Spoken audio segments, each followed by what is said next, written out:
I take credit for the nice warmth and sunshine that I brought with me from down south today here in New Hampshire. We're excited to be here. I'll tell you, I was born and raised in Florida, and it's only been recently that we've developed a sense of state pride ourselves. We're proud to have stood up for freedom over these last few years, especially when it wasn't easy. We did it our own way, and we're proud of that. But I must admit, we draw inspiration from the people here in New Hampshire, because more than any other state, you don't mince words when it comes to your stand regarding liberty. You say it very clearly: live free or die.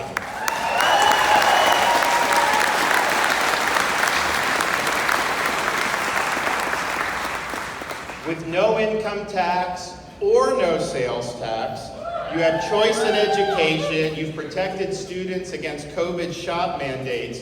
I'd say when it comes to freedom in New England, New Hampshire has no peer. So congratulations on doing what you have.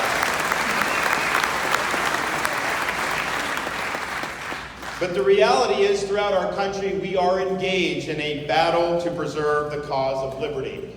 Ronald Reagan used to say that freedom is only one generation away from extinction, that it's not something that's passed along in the bloodstream. It must be cultivated and it must be protected. And I must say, for most of my adult life, while I appreciated the sentiment, I thought it was a little bit of hyperbole.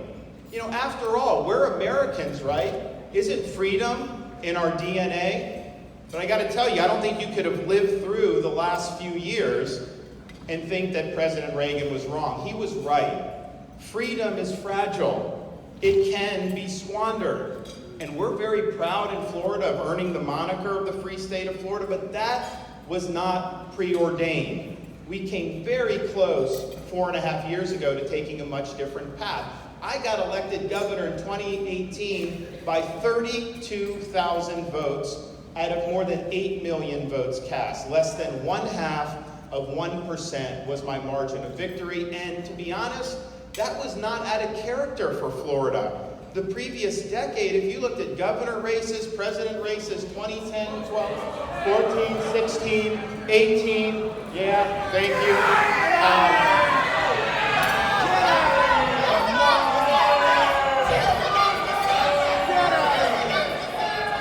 You gotta have a little spice in the speech, right? I mean, you gotta have a little fun.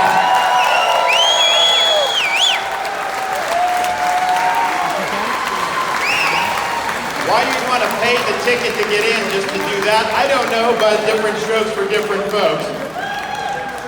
So if you look at Florida's history, governor race, president race, 2010, 12, 14, 16, 18, all one-point races. We were the quintessential swing state with a very delicate political balance. So when I was getting ready to take office, people told me, listen, this is a divided state, very close election. You don't want to do anything that's going to upset this balance and maybe tip the scales in the Democrats' favor. So keep your head down. Don't make any waves. Just bide your time and kind of lay low. And I understood that advice. Honestly, it wasn't crazy advice. But I rejected that advice.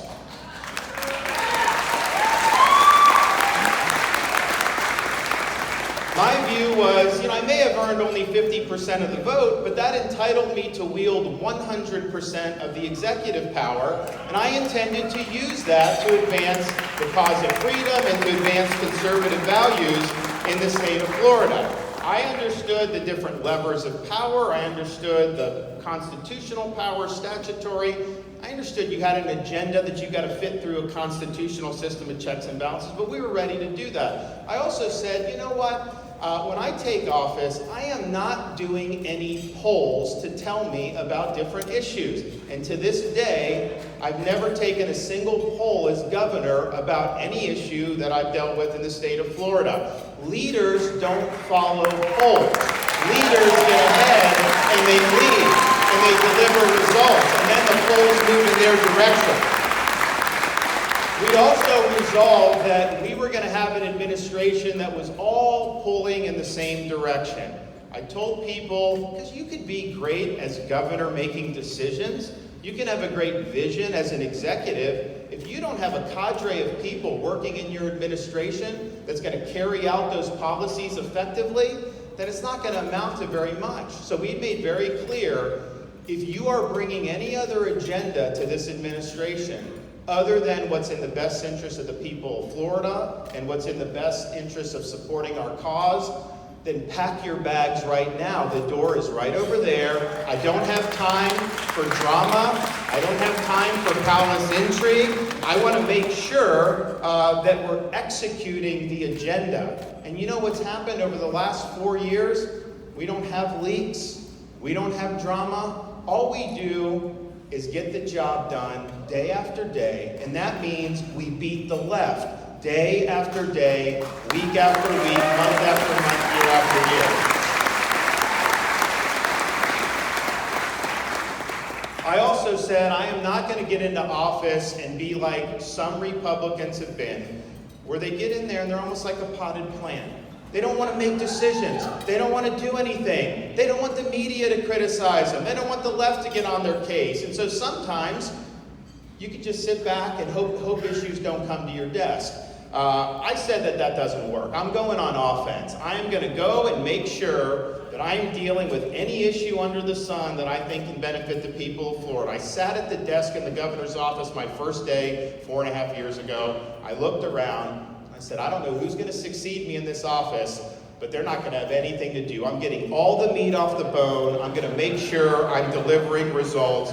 And here's the thing. I don't care if the left likes it, and I don't care if the media gets mad at me. I'm pressing forward.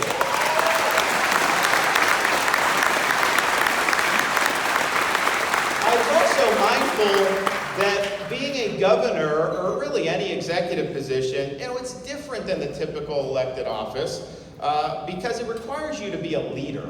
You can be good on policy as an executive, but if you're not a leader, you're ultimately not going to be successful. And leadership is really having the courage to make difficult decisions in the teeth of opposition and criticism. It means you must have the confidence to stand all alone if that's what the situation requires. And so when I became governor and we got into the second year, COVID-19 hit. And I had to make a decision, am I just going to go along with the crowd? Am I going to subcontract out my office to health bureaucrats? Or am I going to take the bull by the horns and make difficult decisions knowing I'm going to invite criticism, knowing I'm going to invite opposition, and indeed I was criticized during that period more than any governor in the country, bar none. But my job was not to try to protect my own political hide. My job was to protect the jobs of the people that I represented. Their livelihoods were at stake. Their freedom was at stake. And I was the guy that needed to be their champion.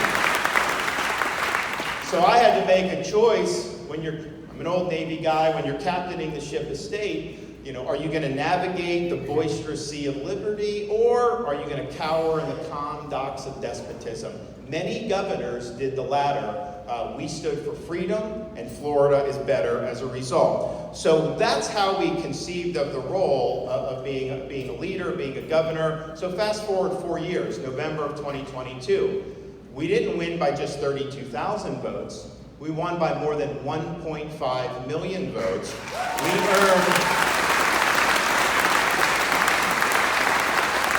We earned the highest percentage of the vote that any Republican governor candidate has ever received in the history of the state of Florida. We won 62% of Hispanic voters. We won independents by 18%. We won very populous, previously blue Miami-Dade County by double digits. But it's not just about me. I was leading the ticket, but we worked hard to make sure that we'd have coattails and that people up and down the ballot would succeed. Because of those efforts, we now have the largest supermajorities in the Florida legislature that we've ever had. We were able to elect 29 conservative school board members throughout the state of Florida. We now have school boards standing up for parents' rights and curriculum transparency. We have, for the first time since the Civil War, not a single solitary Democrat elected to statewide office in the Sunshine State.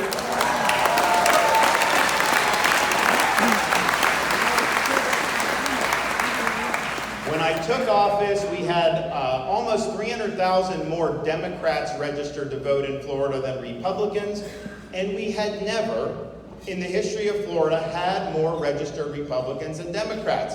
By the time I ran in 2022, we had 300,000 more registered Republicans than Democrats. But it gets even better. Since the election, we've continued to add Republicans at a great pace, and so even though we were 300,000 up in November of 22, today I stand here before you, there are 455,000 more registered Republicans in the state of Florida than registered Democrats. And so when all the dust of this settled, there was a headline in one of the legacy media outlets that said this, quote, "There's no plan, there's nothing. Florida Democrats in despair over the future." That is what you call winning as Republicans.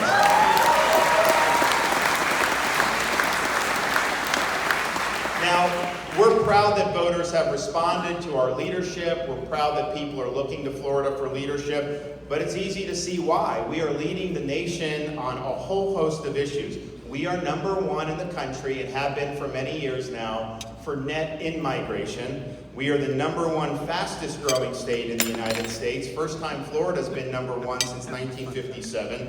We're number one in new business formations. We're number one in tourism.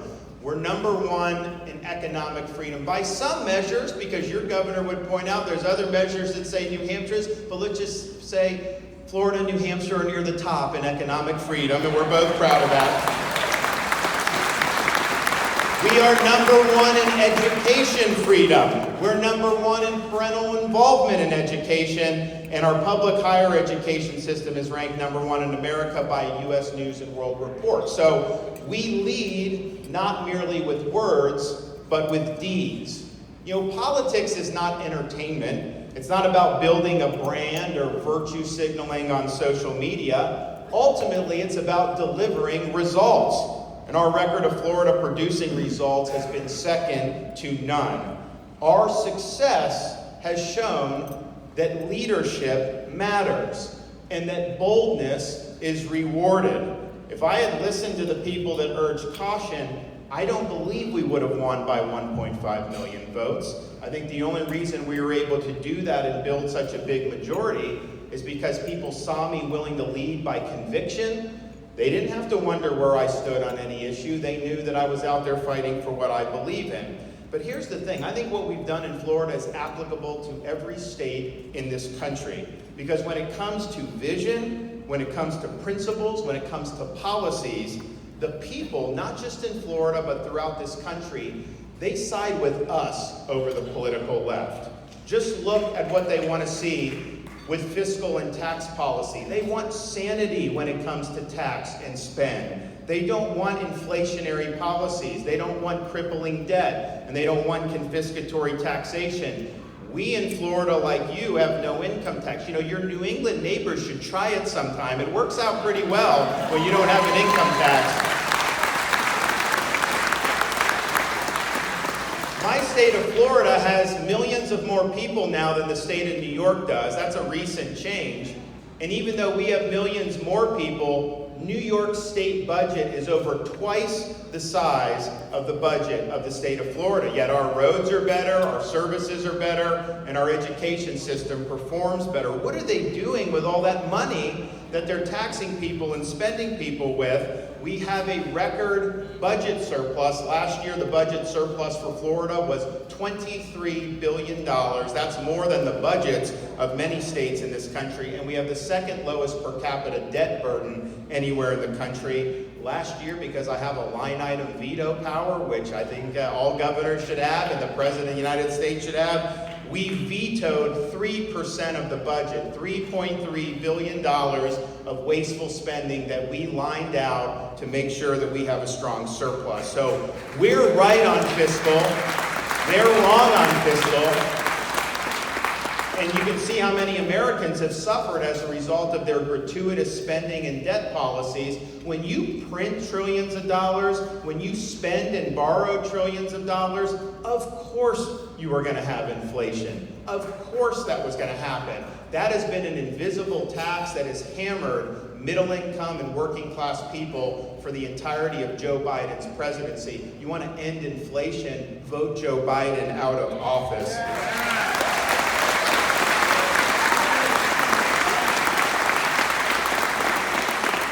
The people want to see us uphold law and order. They reject what happens in left jurisdictions, rioting and disorder.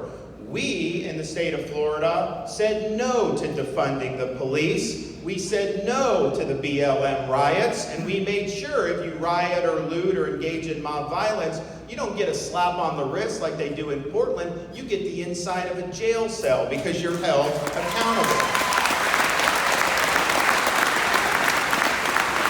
We also understand that these district attorneys that are getting elected, usually with massive contributions from people like George Soros, represent a threat to the rule of law. They want to pick and choose which laws to enforce. They want to weaponize the power of their offices to target people they don't like. And when we had an attorney like that, a district attorney in Tampa that had been funded by Soros and said he would not uphold the laws of the state, I removed him from his post. He is gone.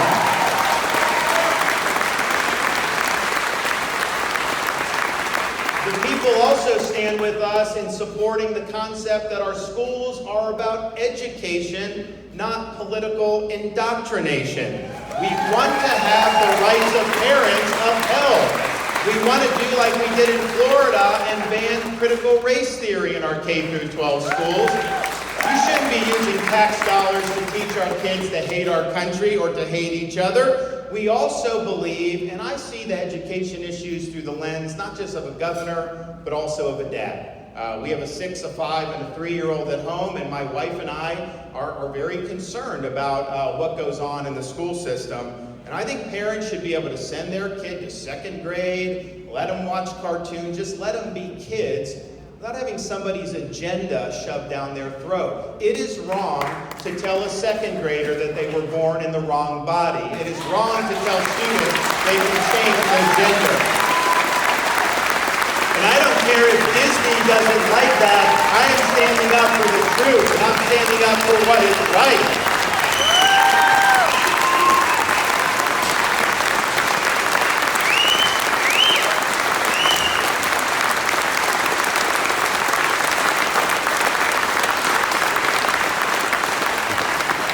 We also need to have a higher education system that is rooted in the pursuit of truth, academic integrity, and giving students the foundation so they can think for themselves and be citizens of our republic, not have the system used for political activism or to promote quote-unquote social justice. And part of that effort in Florida, we're going to be the first state to eliminate from our state universities so-called DEI initiatives. They say it's diversity, equity, and inclusion, but in reality, that's a Trojan horse for leftist ideology to be imposed on the student body through the guise of the administration. No, I think DEI, as it's practiced, more properly stands for discrimination, exclusion, and indoctrination, and it has no part in our public institutions. And in Florida, it will be history very soon. The people also side with us on upholding the rule of law and our national sovereignty. They reject open borders. You want to see what open borders has gotten us? Millions and millions of people pouring across the border illegally, record amounts of fentanyl that the drug cartels are bringing into our country. The media will say when we talk about it, oh, you're not a border state. The fentanyl is in every community in this country. We are seeing, and I'm in Florida, I've got a big state, so I see a lot of people. You have mothers losing kids because they maybe make a bad decision, but when it's laced with fentanyl, they could die as a result of this. And it's all being led in across the southern border because of the Biden agenda. You have criminal aliens coming across the border. You even have people that are on the terror watch list coming across the border. I can tell you in Florida, I'm proud that we've been tough on illegal immigration. We've banned sanctuary cities in our state. We've worked with the Coast Guard for maritime interdictions because we have boats coming from Haiti and other places trying to come illegally. And since August alone, we've repatriated over 11,000 illegal aliens back to Haiti, back to Cuba, and back to other places where they were coming illegally. And as much as these issues I think are very important, there has not been a lot of attention paid to them by media and certainly by the left. The only time they really got interested in this issue was when 50 illegal aliens showed up to Martha's Vineyard. Then they got really upset about that. Now, I believe that we actually need to see the construction of a wall across the southern border if you really want to deal with the drug issues and the immigration issues. And here's what I can say. Some of you have property down there because you told me, but Southwest Florida got hit by a major hurricane in September, Hurricane Ian, and it did a lot of damage, but some of the most catastrophic damage was it actually knocked out the bridge to Pine Island, and it severed the causeway going to Sanibel Island in 3 different places. And these were not state bridges, they weren't state roads. The local officials were telling the residents it's going to be 6 months before you're going to be able to go back and forth by land, by bridge on the island. And so a lot of those residents came to me and they said, Governor, our islands are going to die if it takes 6 months. Can you help us? And I said, yeah, I'm going to help. And we thought about, ferries. I said, no, we need the bridge. So I got my guys together. I said, listen, I don't want any bureaucracy. I don't no red tape, no meetings, no anything. Just build the bridges. We don't have 6 months. And so we took it on. I tasked them with it. Pine Island Bridge, instead of taking 6 months, was reopened in 3 days. And I raised that just because these guys are good in Florida that we use. I will send them to the southern border to build the wall. Come on, Joe, put us in, coach. We'll do it. We'll get it done. The people also side with us on wanting to see an economy where businesses focus on their core missions rather than indulging in woke political activism. And what you see happening, and look, some of it's annoying, some of it they're virtue signaling, and it is grating, and honestly, I think, what's going on here, you see Bud Light and doing all this stuff. But some of this stuff, I think, is really insidious. When you look at movements like ESG, environment, social governance, what they are trying to do is they're trying to hijack corporate power in order to advance an ideological agenda. This is an agenda that is hostile to domestic energy production, hostile to people believing in Second Amendment rights, even hostile to traditional conservative Americans in many respects. And that's bad enough. But what makes it even worse is they're doing this outside the traditional constitutional process. They're trying to change policy in this country without ever having to put those ideas up for a vote. And you know why they're trying to do it that way? Because they know there's never any way they could win at the ballot box with this type of an agenda. So in Florida, we're outlawing ESG and our pension investments. We're providing protections for our citizens against woke banking. And we need to make sure that our economy is not politicized, because not only is that bad for conservative policy, it's also bad for optimal economic growth. Finally, the people are with us. They want to see constitutional government upheld as the founders intended. They do not want to see a weaponized, unaccountable bureaucracy. President Reagan used to say the most terrifying words in the English language are, "I'm from the government and I'm here to help." Now, when he said that, it was true, but I think most of the impulse of that government mismanagement and overreach was central planning run amok. They said they could end poverty in the 1960s, and they did all these programs and ended up making poverty more intractable than ever. So a lot of it was ideology run amok, but I'll tell you, I think the difference now between then is the way government wields this power is sharper, It's targeted at people that the government doesn't like. And don't believe me, just look at remember the IRS targeting scandal where they were going after conservative groups under the Obama administration? Remember the CMS COVID shot mandate on the nurses?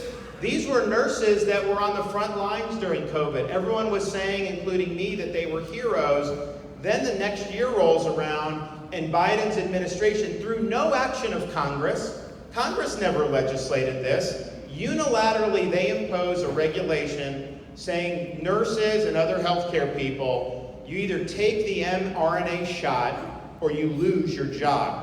A government that can unilaterally prevent you from putting food on the table is a government that is outside the traditional constitutional structure. Heck, we even saw the FBI target mothers going to school board meetings in Virginia. So this is a big problem. And here's the thing. We know that people are with us on these major issues because the last few years have represented a great test of governing philosophies throughout our country. We've seen jurisdictions pursue a much different path. And for example, we've pursued in Florida. The policies pursued by those cities and states have sparked a mass exodus of productive Americans from jurisdictions governed by leftist politicians trying to impose a leftist agenda. Florida has been the most desired destination for people seeking greener pastures. We have been a promised land of sanity and a citadel of freedom. Now, did you just see the Chicago mayor results that happened? You have a city going down the tubes, and so they elect somebody that's going to put it down the tubes even faster than it had already gone. Well, I can tell you this, Naples property values are going to be going up in the state of Florida.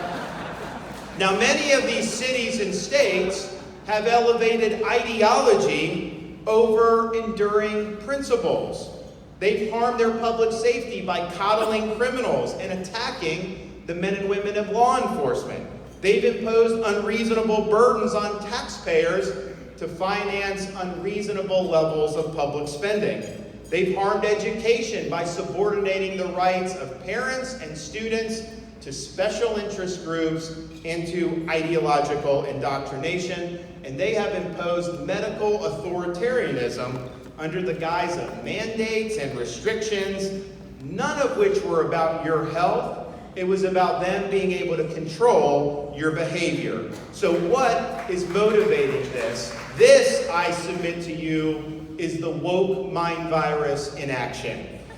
Woke is a form of cultural Marxism. It seeks to divide us based on identity politics. It represents an attack on merit and achievement. It constitutes a war on reason and truth.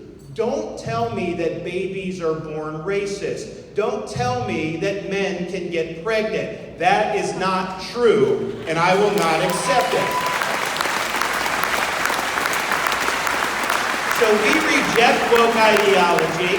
We're not going to allow reality and facts and truth to become optional. We'll fight the woke in the schools. We'll fight the woke in the halls of the legislature. We will fight the woke in corporate America. We will never, ever surrender to the woke mob. In Florida, woke goes to die. Now, here's why this is all important and why this debate needs to be resolved properly throughout our country. The left is playing for keeps in this country. If the Democrats are able to sweep in 2024 with the presidency, the Senate, and the House, they will try to pack the U.S. Supreme Court. They will try to abolish the Electoral College. They will try to make Washington, D.C. a state so they can have 2 left-wing Democrat senators for life. And they will try to mandate ballot harvesting nationwide, and they will eliminate all voter ID in all 50 states. Now, say what you want about that. None of us support that. But that just, in fact, is not an agenda that the typical American family are sitting over their dinner table talking about. They're talking about inflation. They're talking about making ends meet. They're talking about crime. They're talking about education. No, That is an agenda that's not seeking to do good policy for our country. That's an agenda that's seeking to render the conservative half of the country second-class citizens. They don't want us to have a voice in our nation's affairs, and they want to ensconce themselves in power. So in times like these, there is no substitute for victory. Republicans need to shake the culture of losing that has developed throughout our party in recent years. The time for excuses is over. We must get it done once and for all.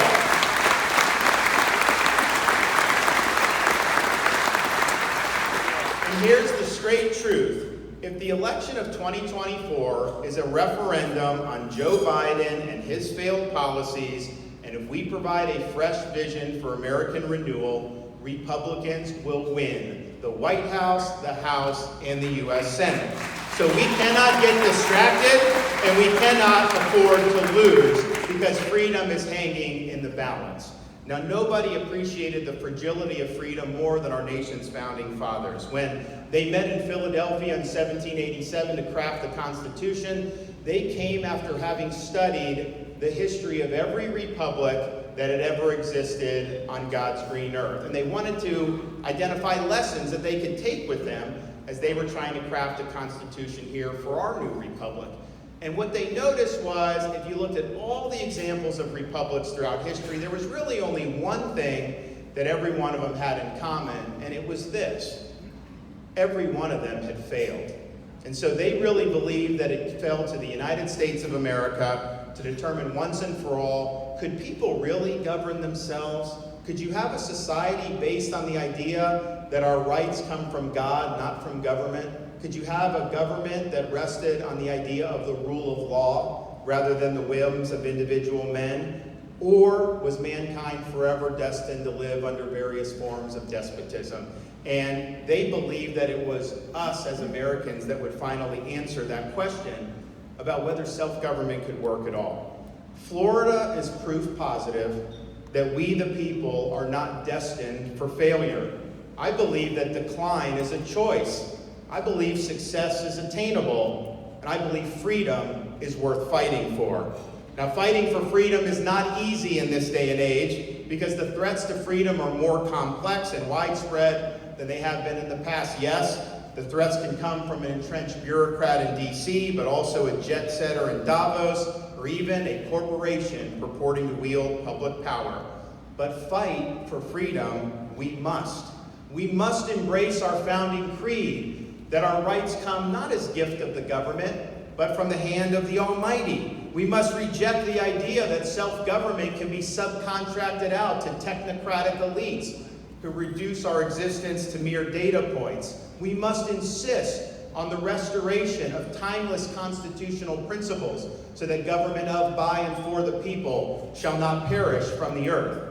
Florida has led the way in preserving what the father of our country referred to as the sacred fire of liberty. It's a fire that burned in Independence Hall in 1776 when 56 men pledged their lives, their fortune, and their sacred honor so that we could establish a new nation conceived in liberty. It's a fire that burned at a cemetery in Gettysburg when our nation's first Republican president pledged this nation to a new birth of freedom. It's a fire that burned amongst a band of brothers who stormed the beaches of Normandy to liberate a continent and to preserve freedom for the world. It's a fire that burned at the foot of the Berlin Wall in the 1980s when a resolute president stood before communism and said, "Mr. Gorbachev, tear down this wall."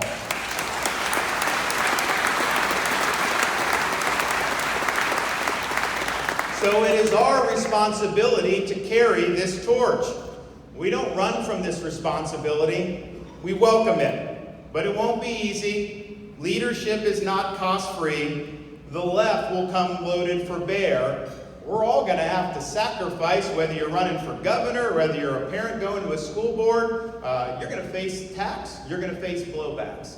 But you know, I think about what it will take to turn our country around, and the effort that we have to do, while significant, pales in comparison to what others have put on the line for us throughout our country's history. When I used to fly up to Washington, D.C., there was one route that you could take going into Reagan Airport that was flush to the right of the National Mall. And so if you looked out the left side of the plane, you would be able to see these beautiful panoramic views of the Lincoln Memorial, of the reflecting pool, of the Washington Monument, and then up perched on top of Capitol Hill, the beautiful U.S. Capitol building. And you think to yourself, you know, it makes you proud to be an American when you see that and you see what that represents, and the tourists loved it, they would look at it. But you know what I started to figure out after doing that trip a few times, that as important as it was to look out the left side of the plane, the best monuments that our country has were actually out the right side of the plane. Because if you looked out the right side of the plane, you look over the Potomac River,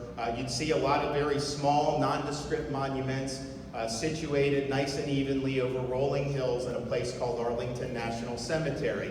And it occurred to me, and I think this is true, that you could have the best Declaration of Independence in the world, you could have the best Constitution in the world, if you don't have people that are willing to stand up, put on a uniform, risk their lives, and indeed give that last full measure of devotion for those ideals, they ain't gonna amount to very much. So we're not called upon to give sacrifices at that level. We're called upon merely to stand our ground, to be firm in the fight, to be courageous, and to be strong. I am very proud of what we have accomplished in the state of Florida, but I can tell you this, I have only begun to fight. Thank you all. God bless the great state of New Hampshire. With me or die.